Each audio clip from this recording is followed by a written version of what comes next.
Bienvenido a la llave de los misterios. Entra, acompáñanos.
Hola, ¿qué tal? Buenos días, buenas tardes, buenas noches, según les corresponda. Bienvenidos todos.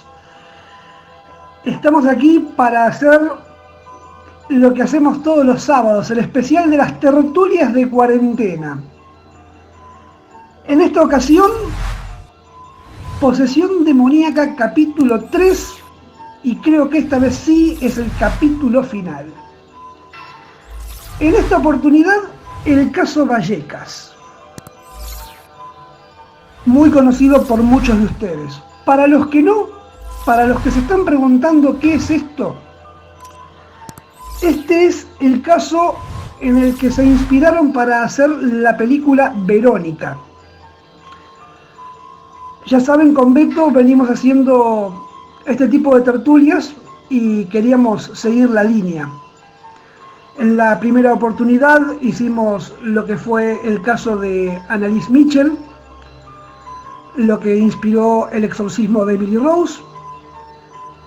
En el capítulo 2 hicimos el caso de Roland Doe o Robbie Mannheim, que fue el caso que inspiró la película El Exorcista. Y bueno, en esta oportunidad el caso Vallecas, que es lo que inspiró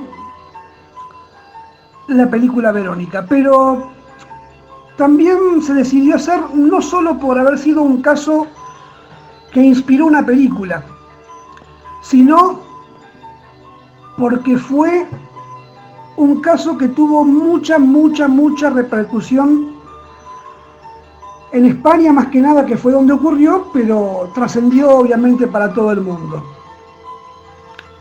Esto fue en los años 90 e incluso se sigue conversando y debatiendo acerca de este caso días de hoy. Pero bueno, sin más rodeos, mi compañero Beto les va a contar de qué se trata. Beto, adelante.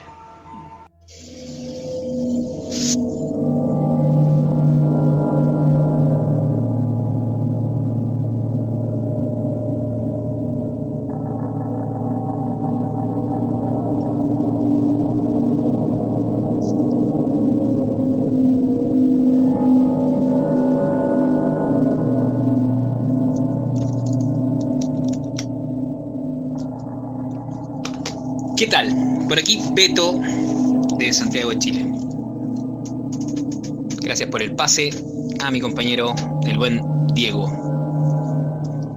Y tal como ya lo ha dicho, como lo ha anunciado, el caso Vallecas en esta ocasión.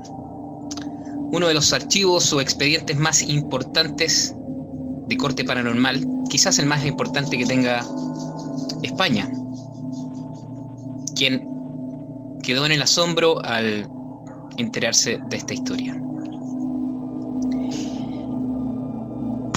Y sobre todo, no sería indiferente para nadie, ni para la familia Gutiérrez Lazo, ya que el día 19 de noviembre de 1992, precisamente en la noche, no sería un día cualquiera, una noche cualquiera. Cuando el padre de familia, el jefe de hogar, Máximo Gutiérrez, levantara el teléfono de su casa para dar aviso a la policía de que necesitaban ayuda. Ya había una situación incontrolable en su casa, que estaba afectando a toda su familia. Es así como se comunica con el cuartel de policía de Vallecas, este barrio popular de Madrid. Y así es como el jefe de policía, el jefe de policía, don José Martí, se apersona junto a 3 policías más a la dirección de Ruiz Marín 8 en Vallecas. Llegando ahí se encuentra con la familia que los esperan en el portal de ese edificio, ya que ellos vivían en un piso de este lugar, pero ellos estaban abajo. Ya los miraban con cierto asombro, puesto que se podía ver cierta inquietud, miedo incluso, en sus rostros. Niños pequeños y padre y madre. Enseguida los hacen pasar al departamento y les indican que prácticamente ya no pueden más, no pueden descansar, dormir.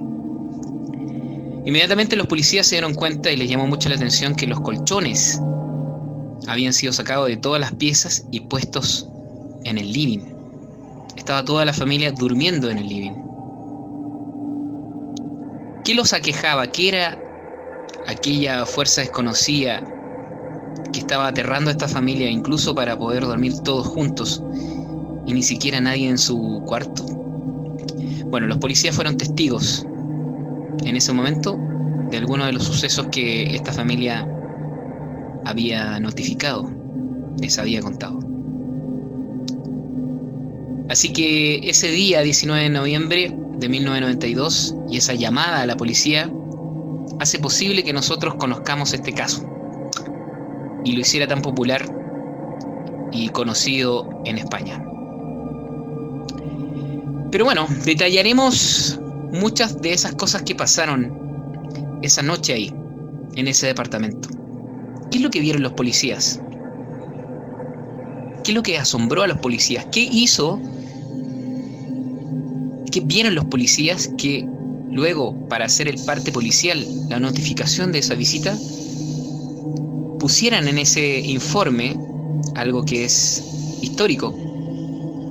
Primera vez que ocurría en España una situación como esta, en el departamento de policía, que en ese informe, en ese parte policial, quedara establecido de que los policías presentes en aquel lugar fueron testigos de sucesos inexplicables.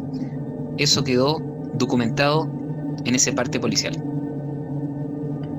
Antes de detallarles, contarles junto a Diego qué ocurrió en ese departamento esa noche, hay que remontarse a un par de años antes. ¿Por qué esos sucesos pudieron haber pasado ahí? Bueno, la familia tenía cierta explicación. Y su hija, la mayor, Estefanía Gutiérrez Lazo, había fallecido. Pero la historia de esta chica es muy particular. Y eso es lo que vamos a revisar ahora. Voy a hacer un pequeño alto para luego retomar. Bueno, Diego ha colocado en el historial para que ustedes puedan ver aquel parte policial, pequeña notificación que quedó por escrito y es un documento histórico y codiciado por todos los investigadores paranormales de España.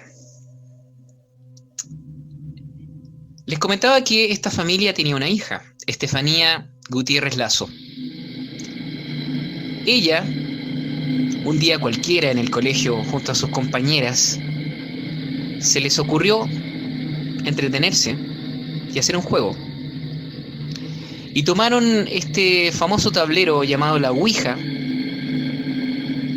la tabla Ouija, esa especie de juego que se creó por ahí a finales del siglo XIX, que la finalidad era que permitía poderse contactar con espíritus.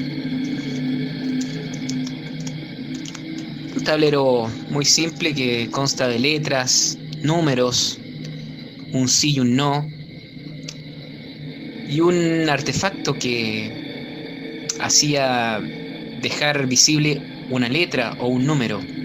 Bueno, en este caso lo hicieron con un vaso, como muchas veces la gente que practica la Ouija lo hace. Estaba con algunas compañeras de colegio, de curso, y se les ocurrió practicar la Ouija para poder tener contacto con un exnovio de una de sus compañeras que lamentablemente había fallecido en un accidente en moto.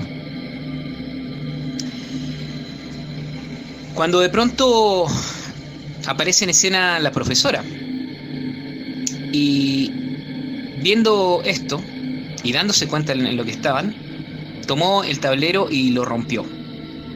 Lo hizo pedazos enfrente de ellas. Dicen los allí presentes, incluso una de las hermanas de Estefanía, que no se atrevió a jugar, pero que sí estaba viendo lo que sucedía, que luego que el vaso se rompiera, cayera y se rompiera, aparecería una especie de neblina o humo que se habría dirigido directamente al rostro de Estefanía. Es lo que indican los que allí estaban presentes. Estefanía llegó a su casa y llegó a descansar como un día cualquiera. Pero los próximos días que sucedieron a ese hecho fueron fatídicos para ella. Empezaron a sucederle hechos bastante complejos que ya hemos revisado, incluso en los casos anteriores que vimos. Estefanía empezó a sentir convulsiones, jadeos, un mal dormir. Empezó a quejarse de manera muy extraña y eso llamó la atención mucho de sus padres y de sus hermanos. Empezaron a suceder cosas extrañas en torno a la figura de Estefanía. Los padres, alertados, tuvieron que acudir, como lo haría cualquier familia ante una actitud extraña de su hija, llevarla al médico. La llevaron a revisión médica y los doctores, la verdad es que no pudieron dar un diagnóstico muy certero. Se presumía que pudiese tener epilepsia. Estefanía echaba espuma por la boca cuando entraba en estos trances, en estos verdaderos ataques que tenía. Así que bueno, hizo un tratamiento médico, algunos medicamentos para poder llevarlos en casa. Los sucesos extraños siguieron sucediendo, siguieron pasando, y la madre cuenta algunos de estos extraños sucesos. Por ejemplo, dice que Estefanía, en uno de los momentos en los cuales estaba dentro de estas crisis, que a veces ni siquiera le dejaban poder respirar con tranquilidad, le preguntó: hija, ¿qué te pasa? ¿Qué ocurre? Estefanía levantaba la mirada y veía un punto fijo del departamento, como hacia un pasillo, y algo la amedrentaba. En su rostro tenía un matiz de mucho miedo. Estefanía le dice a su madre que en ese pasillo ve un grupo de personas que no puede distinguir, no logra ver sus rostros, y que están tomadas de las manos y que le gritan de manera muy susurrada: ven, acompáñanos. Estas personas al parecer estaban en medio de unas nubes, una especie de neblina. Y esto amedrentaba a Estefanía. Las situaciones siguieron. Lamentablemente Estefanía no pudo recuperarse de esta situación. También lograba tener momentos de plena normalidad. Tenía un novio, de hecho. Y muchas veces podía salir del departamento, volver y de súbito tener estas crisis, volver a estas situaciones extrañas que le ocurrían. Estefanía un día llega justamente de paseo con su novio y le dice a su madre: yo voy a morir. Estefanía anuncia su muerte. Esto provocó un poco de impacto a los familiares, incluso tratan de llevar por un lado de broma y le dicen: nosotros nos vamos a morir mucho antes que tú, Estefanía. Cuando de pronto, un día de agosto, del mes de agosto, Estefanía entra en una de sus peores crisis, con jadeos, saltos en la cama, gritos extraños. De emergencia la familia la lleva al hospital.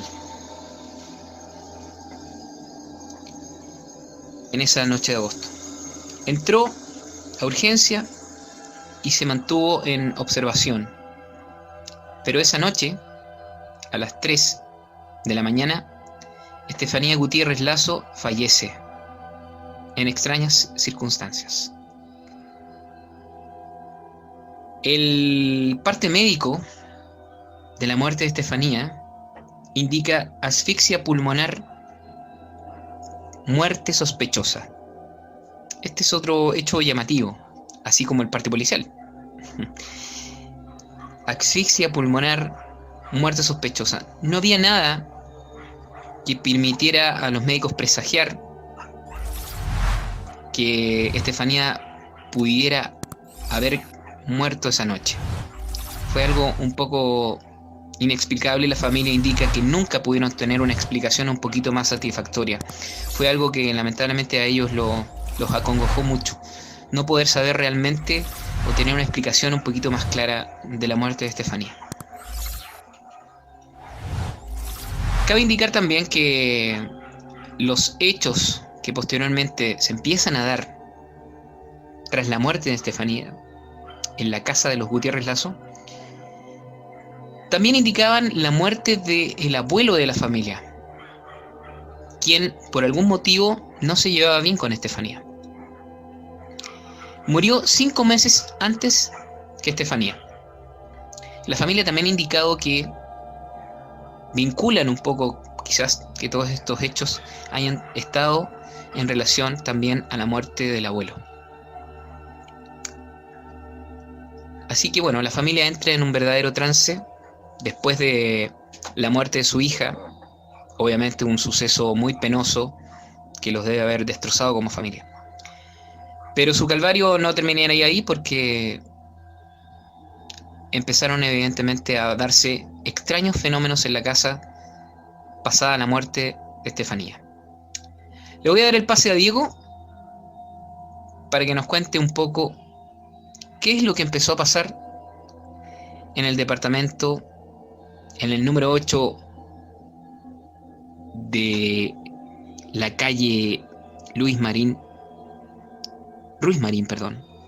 en Vallecas. Adelante, Diego. Cambio. Bien, quiero aclarar una cosa. Beto, le estás errando el apellido, es Gutiérrez Lázaro, pero es un detalle sin importancia, pero igual, por las dudas.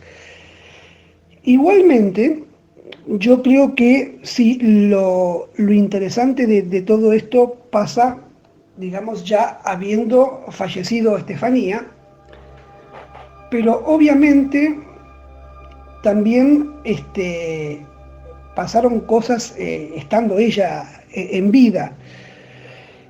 Digamos, apertura de algunas puertas, de armarios,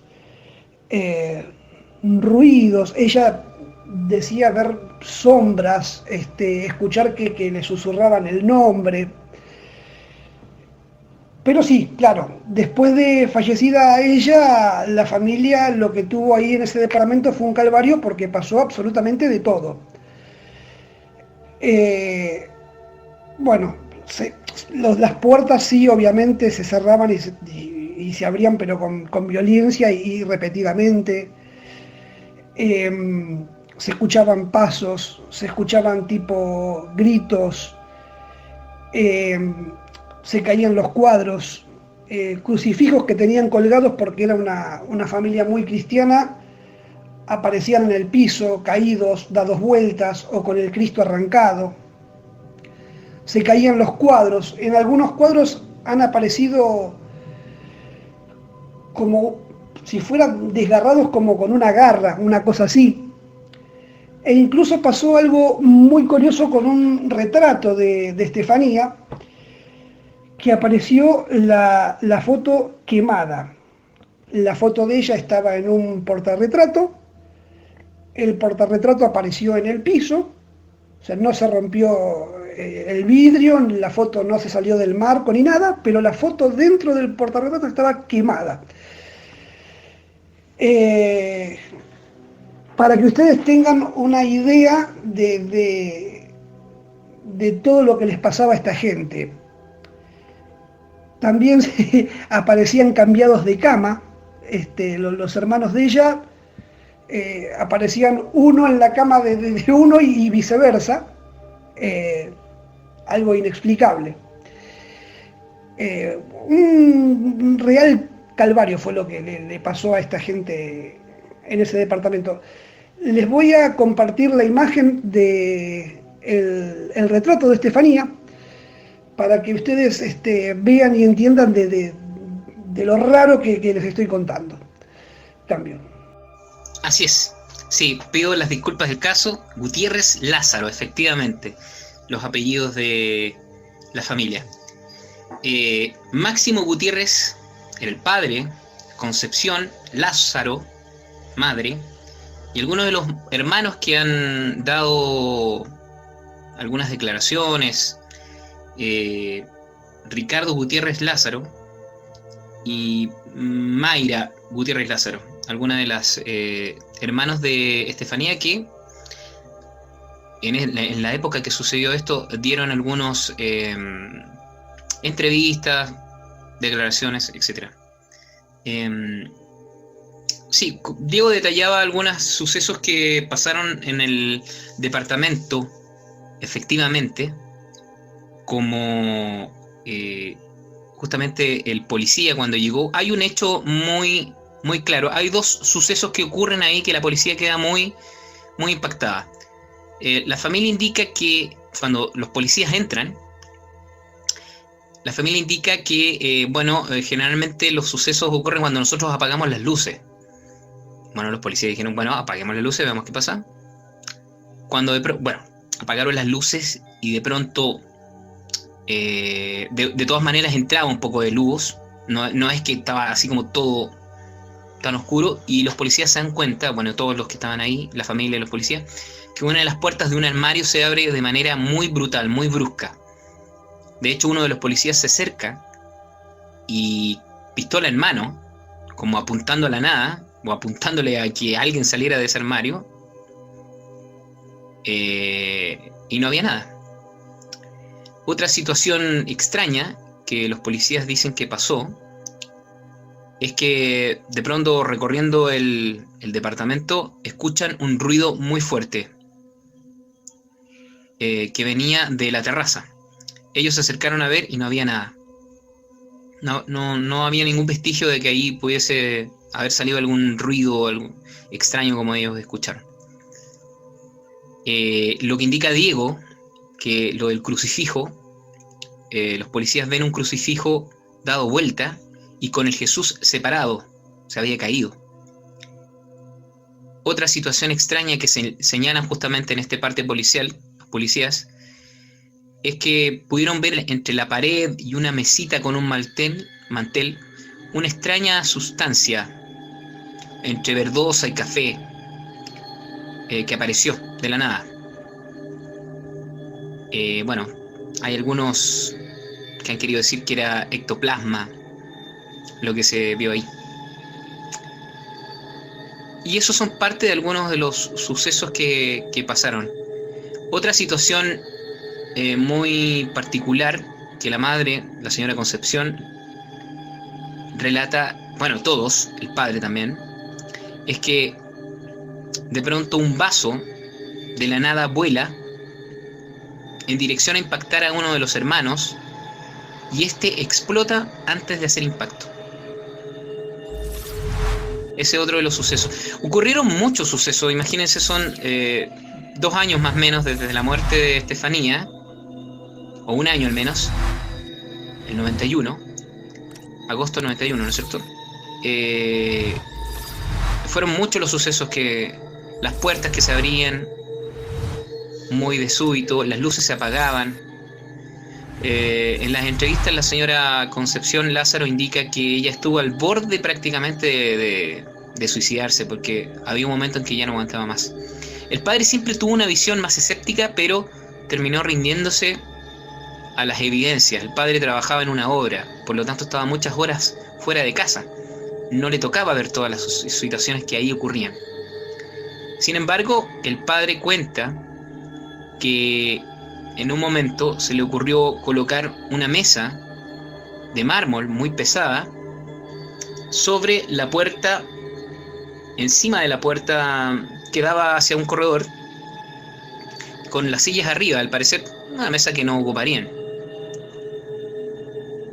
Y ante la atónita mirada de él, indica que la puerta se abrió algunos centímetros, pero él no entiende cómo. ¿Qué fuerza fue lo que movió esa pesada mesa algunos centímetros abierta, digamos? Abrió algunos centímetros. Así que bueno, empezaron a suceder muchos hechos. Un detalle que me quedó fue que el día de la muerte, Estefanía, como había anunciado su muerte, a los hermanos también les dijo que ella iba a dar 3 portazos en su muerte. Y efectivamente se dieron 3 portazos. El relato de los hermanos indican que fue así. Así que bueno, una playa de situaciones de índole paranormal se empezaron a dar en la casa o el departamento de los Gutiérrez Lázaro. Ahí sí lo dije bien. Adelante, Diego. Un episodio también que a mí me llamó mucho la atención, porque obviamente con lo que pasó cuando la familia, o sea, cuando se da a conocer el caso y lo que pasaba en la casa, porque esto trasciende a raíz de los informes policiales. Fueron de un programa de televisión a hacerle una entrevista a la familia. Les habían preguntado si los podían entrevistar, que era para la televisión, que querían filmar como una entrevista. La familia accedió y le dijeron, bueno, pero lo hacemos acá en su casa, así nos muestra qué es lo que pasó, dónde pasó. Y la madre de Estefanía le dijo al periodista, no, dice, acá no lo van a dejar. El tipo como que se quedó y dijo, ¿quién no me va a dejar? Su marido. Bueno, hable con él, póngase de acuerdo, a ver si nos permite hacer esto. Dice, no, mi marido no, dice, lo que hay acá no les va a permitir hacer eso. El tipo totalmente incrédulo dijo, bueno, vamos a intentar a ver qué es lo que pasa. Se prepararon en el comedor de la casa, en la sala, pusieron la cámara, cámaras que funcionan con baterías, ¿no? Cuando la van a prender, se prende, tenía la batería llena y de repente se baja toda y como que estuviera descargada. Dice, bueno, no puede ser, o sea, habrá habido un error, me confundí de batería, tenía una de repuesto, obviamente, la cambió, que estaba seguro de que esa batería estaba toda cargada, y cuando intentan, digamos, ponerla para filmar y hacer la entrevista, ocurrió exactamente lo mismo, exactamente lo mismo. No pudieron hacer la filmación dentro de la casa. No. Y el tipo, o sea, no lo creía, pero ni un poquito. A ver, igualmente esto es creer o reventar, ¿no? A mí me lo cuentan y yo digo, pero ¿qué cámara era? O sea, ¿qué estaban las baterías vencidas? Pero bueno, el tipo da fe de que a él le pareció una locura cuando le dijeron no te van a dejar, no vas a poder. Y dice que eso es lo que le pasó con las cámaras, que no hubo caso. No pudieron hacer la entrevista. Igualmente, algo que yo, digamos, no quiero dejar afuera de todo esto, es que hay una versión B, obviamente, ¿no? Donde gente declara y dice que realmente esto fue todo una artimaña, un artilugio de la madre más que nada, de Estefanía, como para quizás poder sacar algún rédito de la historia, ¿no? O sea, incluso hay un periodista, yo después les paso el link, que muchos años después se contacta con los hermanos y los hermanos declaran eso, declaran que no, que lo que se dijo en su momento no era así, que el famoso ruido que se escuchó en la terraza cuando entró la policía había sido uno de ellos, que había arrojado algo por un balcón o por una ventana para arriba, y que no era lo que se había dicho en su momento. Ahora también da para pensar si no es que realmente también la familia está cansada, porque esto en España en su momento fue un boom, y esta familia fue entrevistada una y mil veces, y se habló muchísimo de esto, y un montón de gente merodeaba, digamos, como queriendo ver dónde era la casa y demás. Y quizás esto los hermanos lo dijeron como para decir, bueno, no, realmente no pasó nada, no nos molesten más, fue todo mentira de mi mamá y ya está. O quizás sí, realmente fue armado por la madre. El caso es que, bueno, lo declarado por la familia fue eso. Al inspector de policía le consta lo que vio dentro de la casa, la puerta del armario que se abría, que se cerraba, que después la revisaron, que la cerraron bien, que se volvió a abrir. Pero bueno, no sé, también podría ser que de alguna forma o de otra esto estuviera de alguna manera armado. Yo no creo que hayan armado todo esto para eso, la verdad no. Pero lo que sí quizás lo agrandaron un poquito, como para quizás que la historia sea más llamativa y bueno, justamente sacar algún dinerito de entrevistas y de ese tipo de cosas. Fue muy controversial todo lo que se dijo, tanto desde un punto de vista y desde el otro. Al fin y al cabo igualmente no se sabe de qué murió Estefanía, al parecer fue una insuficiencia respiratoria, pero no se sabe por qué se dio. Tampoco se sabe por qué es que repentinamente empezó a tener una serie de ataques de epilepsia súper seguido. Eso, bueno, no se sabe y creo que nunca lo vamos a saber. Pero, o sea, así como está la historia oficial, también están, digamos, los que tienen otro punto de vista en cuanto a esto. Cambio.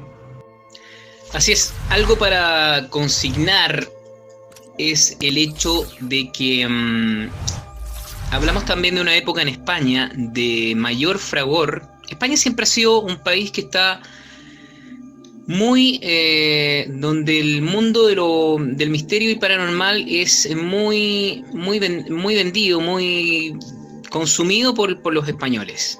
Hay una gran cantidad de revistas, revista Más Allá, Año Cero, Karma 7, etcétera, que hablan de misterios y que tienen bastantes años. Justamente en los 90, muchas de ellas tenían éxito de ventas. Demasiados programas radiales que tocan temas de misterio hasta el día de hoy. Programas de televisión. Grandes pensadores, investigadores de lo paranormal. Jiménez del Oso, por nombrar algunos. O alguno en este caso. Así que España y la gente está de alguna manera imbuida en este tipo de cosas, las está escuchando en los medios de comunicación constantemente. Hay quienes dicen que muchos españoles se vieron influenciados de alguna manera y que esto quizás promovía este tipo de cosas. Otra cosa que se ha dicho como para explicar porque de todas maneras uno quiera explicar o no, el suceso con Estefanía fue extraño.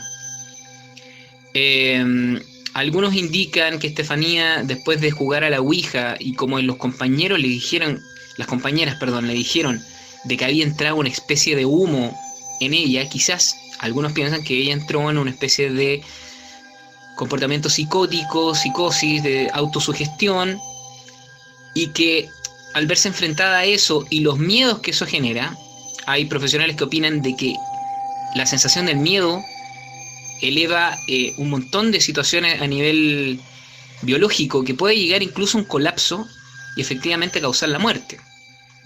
Es lo que señalan algunos profesionales que han querido darle una explicación un poquito más racional a todos estos hechos. De todas maneras,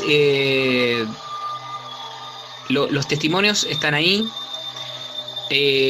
La familia vivió por muchos años en este departamento. Con el paso del tiempo los hechos fueron bajando. Lo que indican ellos es que poquito a poco fueron desapareciendo. Estaban un poco acostumbrados también a las situaciones que se daban ahí.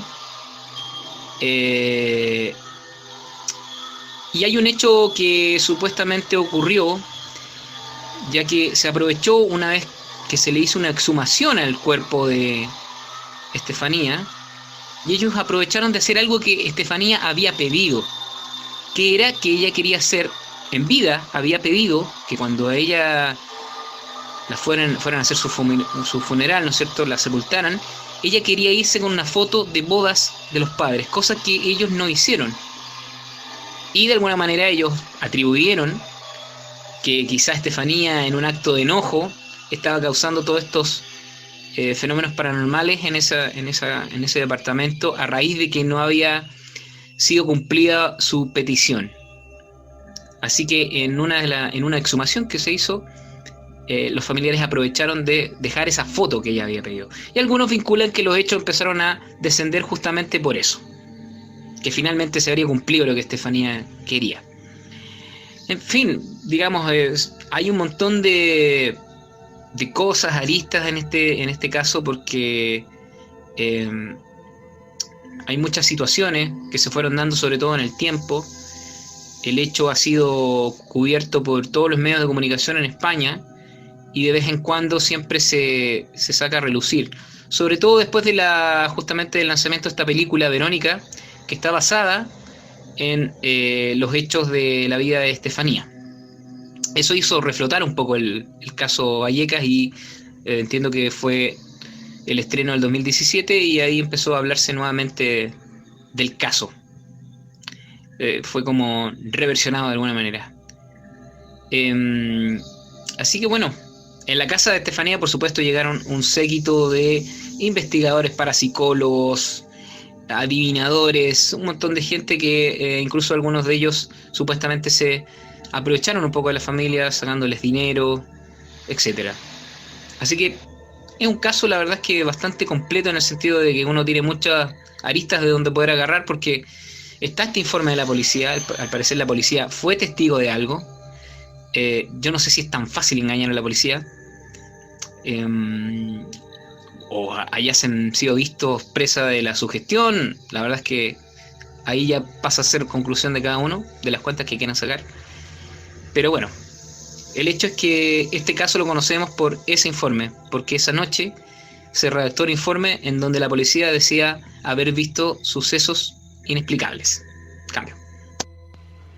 Bueno, me gustaría, ahora que más o menos los informamos de qué es lo que pasó, y ya que habemos unos cuantos, que se animen a participar. Si alguno de ustedes conoce el caso, si tiene alguna información diferente a la que nosotros le hemos dado, si tiene una opinión formada ya en cuanto a esto, no sé, me gustaría, esto lo hacemos entre todos, nosotros ya le contamos bien. Ahí les dejé un link de un documental. Es un documental de 1 hora donde habla el inspector de policía que entró a la casa, el señor José Pedro Negri. Hay testimonios de la familia, de periodistas, de entendidos del fenómeno paranormal. Está bastante interesante. Pero bueno, me gustaría conversar un poquito con algunos de ustedes, a ver si conocen el caso, si tienen alguna información diferente a la que hemos dado, o algo. A ver, cambio. Diego, perdón por tomar la sala nuevamente, para justamente lo que estaba diciendo Diego, y ojalá que los compañeros tengan alguna opinión, algún comentario. Decir que, bueno, el caso nosotros lo titulamos como Posesión demoníaca 3, pero de todas maneras me parece que no está a la altura, no a la altura en cuanto al caso en sí, sino que, porque la posesión tanto era 100% posesión en cuanto a la historia, ¿no? El peso de la historia en el caso de Annalise Mitchell y de Roland Doe. Y si bien es cierto, para muchos Estefanía estaba siendo presa de una posesión demoníaca, el peso de la historia quizás lo tiene los hechos paranormales que se siguieron dando en la casa. Por lo tanto, hay muchos que más bien este caso lo rotulan como un caso de fenómeno poltergeist, ¿ya? Este vocablo que significa duende burlón. Y que bueno, muchos lo conocen, hay una película, ¿no es cierto?, Poltergeist, y bueno, hay muchos informes de Poltergeist que han sucedido en diferentes partes del mundo. Otro dato importante que lo tiro a la mesa para el debate es que supuestamente todo esto empieza con el juego de la Ouija. Mucho se habla de la Ouija, de este tablero. Para muchos es casi prohibitivo jugarla, no hay que hacerlo. Hay mucha gente que dice que es absolutamente nocivo jugar a la Ouija. Y sin embargo les doy un dato. La Ouija, que se creó por ahí a fines del siglo XIX, hubo una época que se usó mucho después de las guerras mundiales porque la gente quería contactar con los seres queridos que habían perdido en la guerra. Y bueno, se siguió jugando y siempre fue parte de franquicias de empresas de juguetería. Era vendido como un juguete esto. Sin embargo, se usaba para contactar espíritus, supuestamente. Y actualmente la empresa que tiene este tablero, increíblemente, es Hasbro, esta empresa de juguetes también. Y tienen una versión para niños muy pequeños. Para algunos, un disparate, una cosa increíble que se las pueden estar dando a niños. De hecho, tienen colores, la pueden ver ustedes, rosados, muy así, muy para niños. Actualmente Hasbro, como les digo, vende esta... y hay otros diseños también que son un poquito más como para adultos. El tema de la Ouija y, bueno, de los fenómenos paranormales en sí, yo creo que ese es un poco la base de todo este caso. Cambio. Acá en Argentina la Ouija muy popular en los 80. Había en esa época muchas revistas de ocultismo y esas cosas, y en los kioscos de revistas de diarios había un montón de esas revistas que venían con la tabla Ouija de regalo. Sí, Beto, coincido con vos. Lo importante para mí de este caso no es la posesión, la supuesta posesión de Estefanía. Pasa que, bueno, la madre siempre declaró que para ella Estefanía estaba poseída y cuando, por lo que leí y me informé, cuando a la gente de España, que fue la que estuvo, la que vivió más intensamente en el caso, cuando le hablas del caso Vallecas, te dicen, ah, sí, la chica poseída. Si bien con todo lo que pasó en este caso, la posesión queda muy en segundo plano porque nada que ver con lo que fue el caso de Annalise o de Rolando. Pero bueno, formó parte este caso de posesión demoníaca porque sí, está la cuestión de que dicen que ella,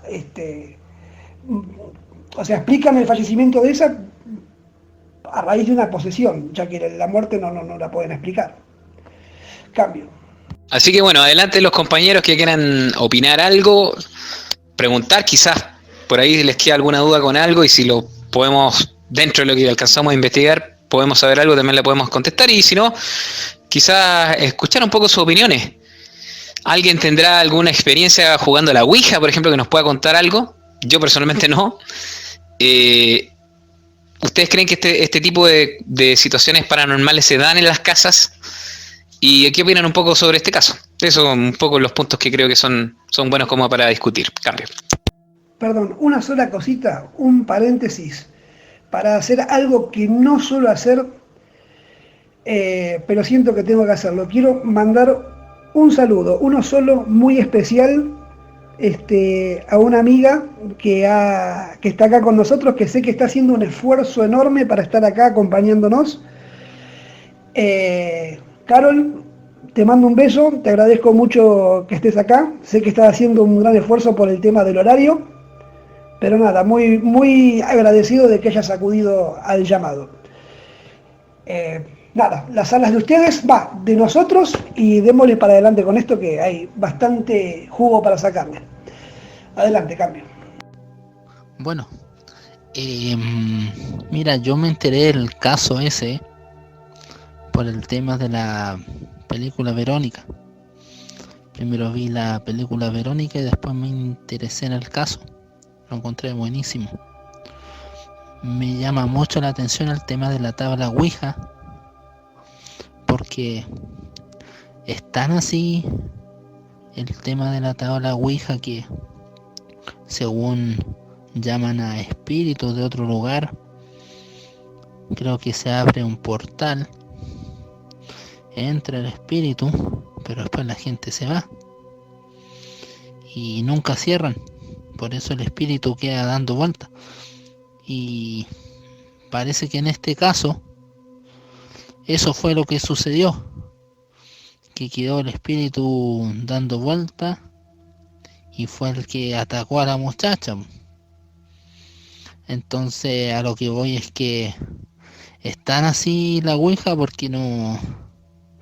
Yo nunca lo he jugado, pero le hago esa pregunta, o si alguno acá en el canal lo ha hecho. ¿Están así con esos seres, esos demonios, esas cosas que salen de otro lado? ¿Atacan de esa manera a la gente? Cambio.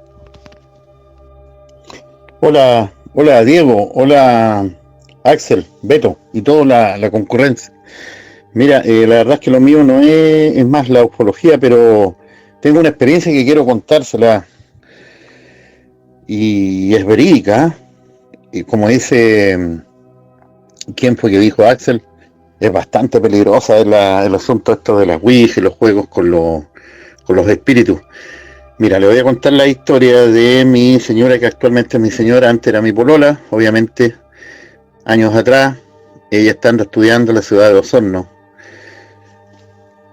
teniendo más o menos unos 22 años en la universidad, en la pensión donde estaban, con algunas compañeras intentaron hacerlo, pero no con la Ouija, sino que hay un sistema con los vasos, con los vasitos y unos papelitos mira, si tú no es necesario que tengas una ouija, parece que está en que tengas la capacidad o alguien de los que quiere hacer de como abrir, como dicen ustedes, algún tipo de portal, el cual es peligroso abrirlo, o sea, es fácil abrirlo, pero muy peligroso cerrarlo, o muy difícil. Entonces ellas hicieron, me cuenta mi actual señora, que ellas hicieron papelitos, cortaron varios papelitos y a los papelitos le pusieron letras y números, a estilo de la ouija. Entonces jugaban ellas con los vasos, invocaron. A todo esto les cuento que mi señora habían sido años nomás que había perdido su papá. Estando ella todavía joven, se le había muerto su papá. Entonces, obviamente, esto va con la debilidad de la gente de querer saber o querer comunicarse con los seres queridos que se fueron. Un padre, una madre, un hermano, que se llevó un amigo. Y ella cayó en el juego de sus amigas y trató de invocar a su papá.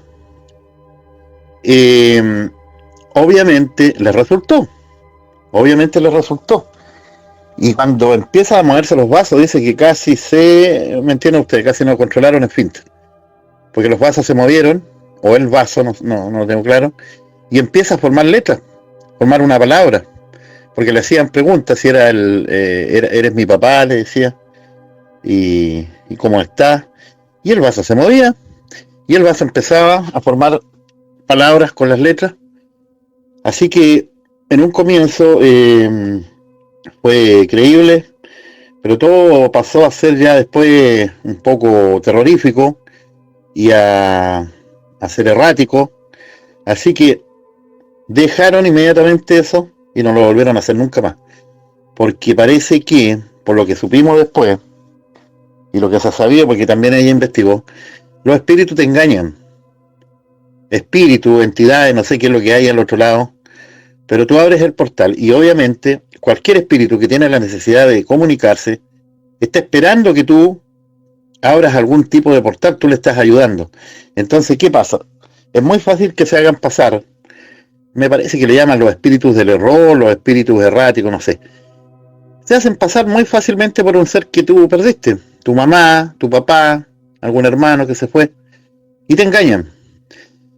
Y muy fácil que no sean ellos y sean otros espíritus de mala calaña o qué sé yo, espíritus malos, diabólicos, que fueron malos en esta vida, qué sé yo, y se pasan pasar por gente que tú realmente sientes y perdiste.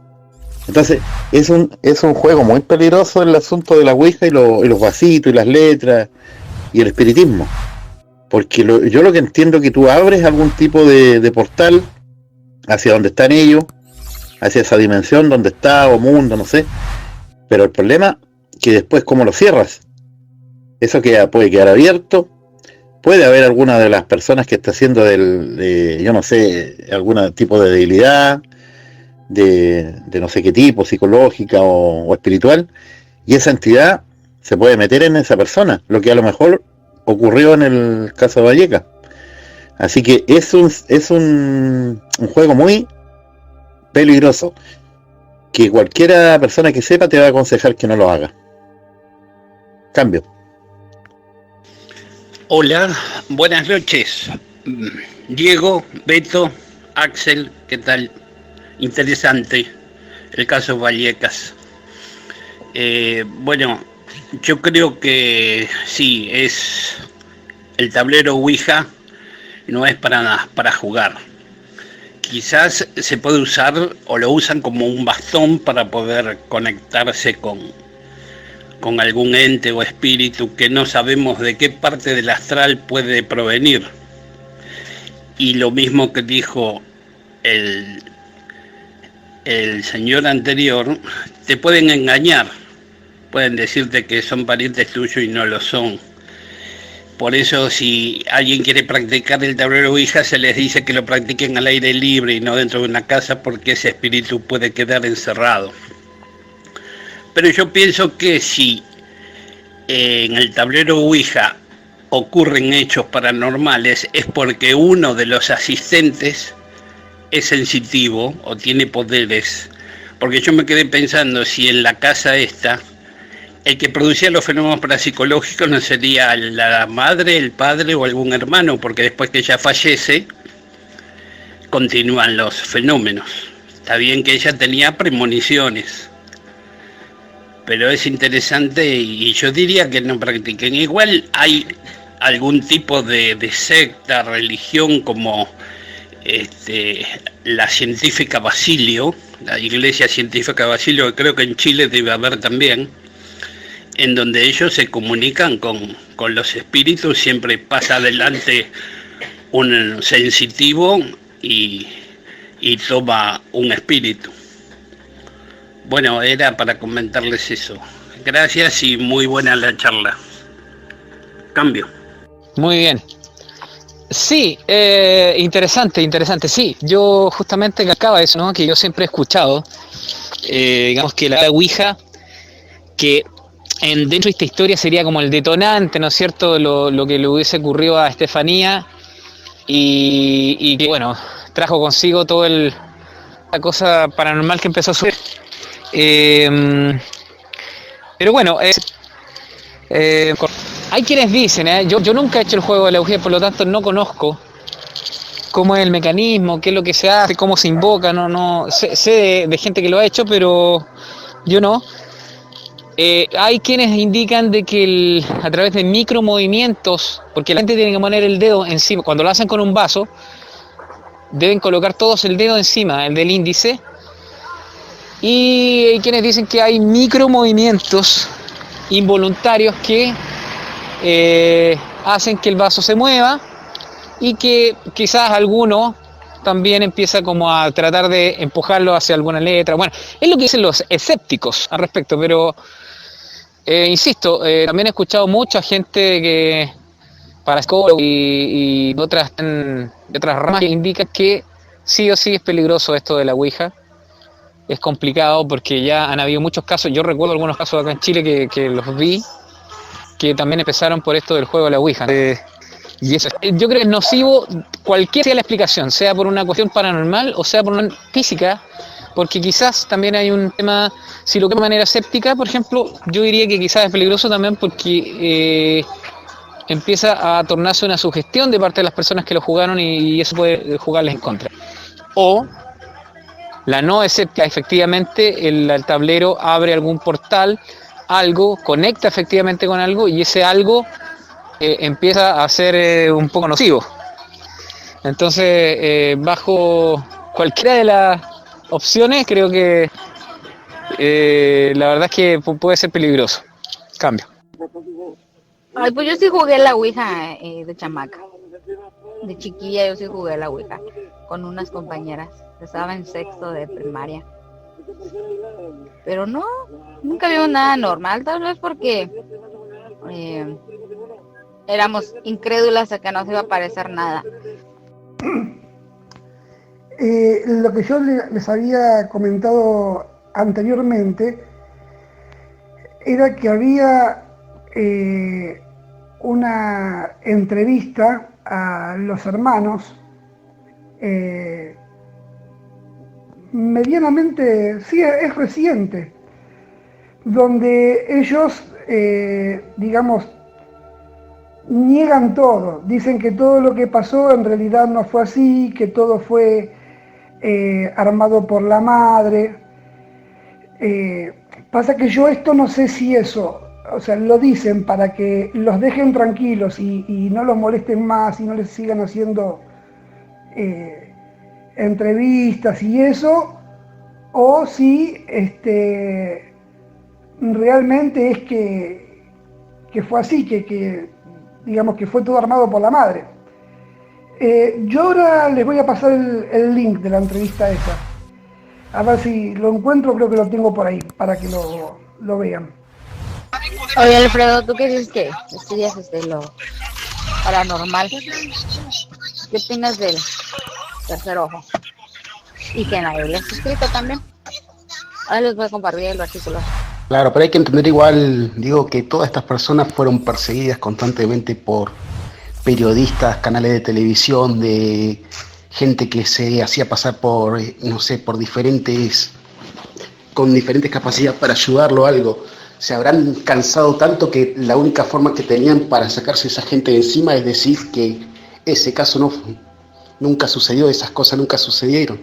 Es como el caso que pusieron ayer del señor Juan Maldonado, que solamente dio una sola entrevista y después se radicó en otra ciudad y trató de evitar por todos los medios los medios de comunicación, ¿no? Buenas noches, gentes. Buenas noches. Hay otro buen ejemplo de eso, el caso Valdés, el del cabo Valdés acá en Chile. Él con los años, por muchos años sostuvo lo que pasó, pero después cambió y dijo que todo había sido una invención de él, pero se sabe prácticamente a ciencia cierta que ese cambio de opinión fue para alejarse, desmarcarse ya del tema, porque de alguna manera lo estaba perjudicando. Pudo haber pasado lo mismo quizá con esta familia, ¿no? De querer desmarcarse ya definitivamente de la historia. De hecho, hay muchos testigos de casos ovni o parapsicológicos que después se desdicen porque los maltratan, no les creen, los tratan de locos o los acechan, como el caso del policía de La Pampa, que fueron unos psicólogos a investigarlo y me dijo que lo maltrataron y por eso no quiere hablar más del caso. Yo creo que pasa por ahí. Cambio. Buenas noches, saludos desde acá, desde México a todos. Muy interesante la plática. Pues yo pienso que todo este caso de, por ejemplo, lo que hablaban en un principio, el juego de la Ouija, pues está, digo, aunque sea o no de un uso muy usual, pero yo creo que pues entrándole desde la primera vez ya estás abriendo como un lazo con estos espíritus. Ahora, como decía el compañero, creo que era Beto, pues ya las venden hasta como juegos de mesa para todos los niños. Entonces, pues yo creo que desde ahí eso ya también tiene mucho que ver en todos los casos que se están dando hoy en día. Pienso que, pues, obviamente eso no es un juego de mesa como tal, y pues sí deberían de quitarlo, porque incluso los niños lo empiezan a ver como un juguete, les despierta la curiosidad, y pues muchas veces ahí están los resultados, ¿no? Ya los chicos crecen y pues ya no lo ven. El caso da para mucho porque el caso en sí es muy interesante, pero a la vez también, como tiene estos elementos de lo que habíamos dicho de la tabla Ouija y los fenómenos que se dieron en la casa, ¿no es cierto? Justamente está lo que se mencionó, porque este caso se trascendió sobre muchos otros, porque este tipo de casos en todo el mundo siempre hay, pero acá cuando la policía va y constata el hecho y lo deja por escrito en un documento oficial, entonces por eso es que el caso es tan relevante y por eso es que ha derramado tanta tinta, se ha escrito tanto, y documentales y programas dedicados al tema, porque está ese documento, ¿no? Y después porque se indaga en la historia y está este elemento de la niña, de esta chica, Estefanía, que lamentablemente fallece y que la familia indica que está como una especie de posesión, producto de que jugó a la Ouija. Entonces están todos esos elementos que están llenos de cosas que están dentro del campo paranormal. La Ouija, los fenómenos que se dan en la casa, etcétera y etcétera. Entonces ahí hay mucho para cortar. Pero bueno, lo nuestro fue traer el relato, explicar los hechos. Para mí un caso muy interesante. Hay muchas posiciones encontradas, hay muchos que le dan absolutamente el crédito a la historia, sobre todo cuando muchos investigadores dicen, bueno, para poder hablar y tener una opinión hay que investigar, y los que han investigado y han conocido a las personas indican que están diciendo la verdad, que lo que vivieron, lo vivieron. Ahora también está la otra parte, que quizás haya una sugestión, digamos, insisto, que es como la parte más escéptica. Entiendo que hay unas declaraciones posteriores de los hermanos, no sé si Diego, me parece que tenía esa info, que indican que, bueno, todo fue una especie de invención, y bueno, sí, ahora me acuerdo que lo mencionó Diego. Pero también hay quienes creen que, bueno, esto fue una artimaña como para para alejar a la gente que siempre iba en busca de los testimonios de ellos. Entonces, bueno, me imagino que también estaban un poco cansados de toda esa situación, porque el caso se seguía hablando hasta el día de hoy. Entonces, cuando fue esto, pasó en el 92, imagínense, o sea, muchos años que seguramente la familia tuvo que responder entrevistas y todo eso. Así que bueno, un caso para mí muy interesante. Yo no lo conocía, o lo había escuchado de lejos. Cuando nos propusieron revisar este caso, la verdad es que lo encontré muy interesante, sobre todo por los testimonios que hay, sobre todo los policías en todas partes del mundo son ministros de fe y, bueno, generalmente uno les da un poco de digamos, esa nivel de confianza a lo que ellos puedan decir, ¿no? Así que, bueno, ese es el único hecho que a mí me inquieta, ¿no? Ese parte policial que indica que los policías efectivamente vivieron hechos paranormales. Incluso es más, entiendo que el jefe de la policía en un momento se quedó solo, los policías se fueron. O sea, como que, pucha, yo me voy, ahí bajaron al edificio porque como que entraron en un poco de miedo. Habían prometido volver también los policías como para seguir viendo cómo evolucionar la familia. No volvieron, esto indica la familia, como que los policías también se asustaron. Entonces, bueno, muy interesante y por nuestra parte, bueno, una vez más poder entregar estos casos y que, bueno, posesión demoníaca, aunque insisto, esto es más fenómeno Poltergeist. Yo creo que le damos un corte ya a todo este.